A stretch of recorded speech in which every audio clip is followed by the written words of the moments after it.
Hello, Monticello. This video address is the first of what hopes to be a weekly message broadcast to help keep the residents of our community informed about your city government. Thursday, I had the honor of taking the oath of office. The simple ceremony provided a solemn opportunity to reflect on the moment and the responsibilities of the position I was affirming to assume. The moment was made extra special due to the opportunity to share it with family and friends, and it will always be a humbling point of reference for my upcoming years in office. I had the great opportunity to take the oath on a Bible that was published in 1823 and is recorded to have been the personal Bible of William Berry, one of Drew County's first settlers, and whose son, Stephen Berry, is believed to have served as one of the town of Monticello's earliest mayors in the 1850s. Taking the oath of office on this particular Bible was important to me. I wanted this moment to represent more than an enthusiastic optimism for our future of our community, but a reminder that the future that we forge together is rooted in a deep heritage of progress founded by the men and women of our community's 165-plus year history. On Friday, I got straight to work, starting to analyze the city budget and reviewing department and community needs to begin preparing a proposed budget for City Council at our regular January meeting on the 27th.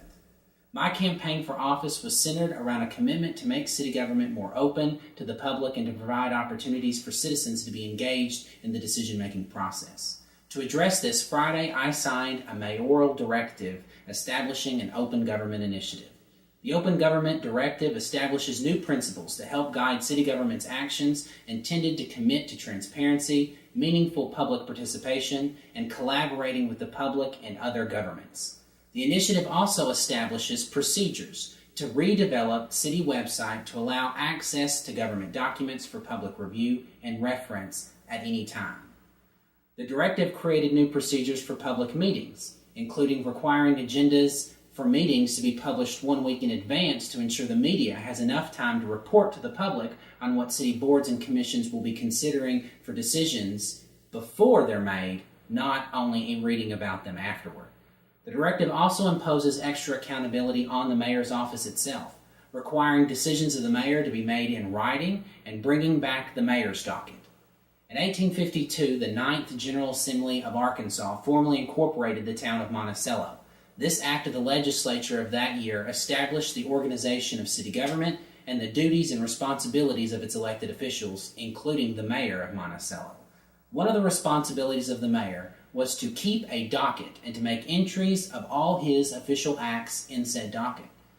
Although the municipal procedure that established this act was replaced in 1945 by a statewide Procedures Act, the practice for the mayor to keep an official journal of his decisions to be published in a single location for public review has been determined to be beneficial to support the open government principles that this directive issues. The next week will be very busy for City Council.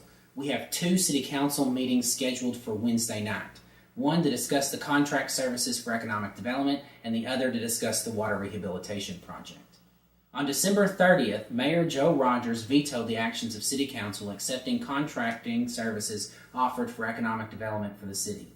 With this previous economic development contract expiring on December 31st, the action has left the city without economic development services currently.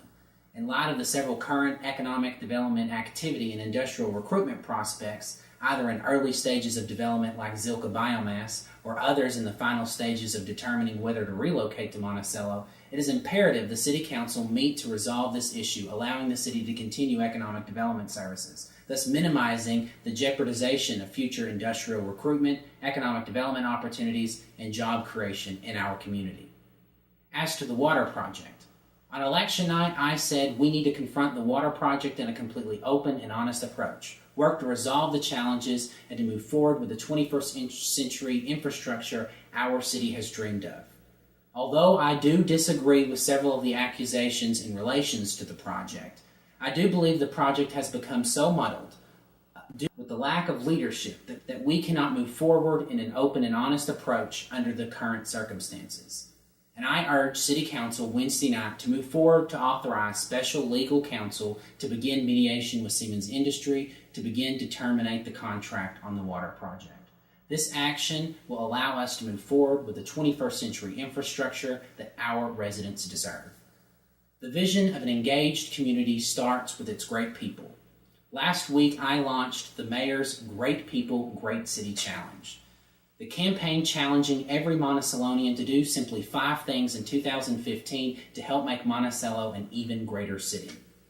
The first challenge is to promote Monticello.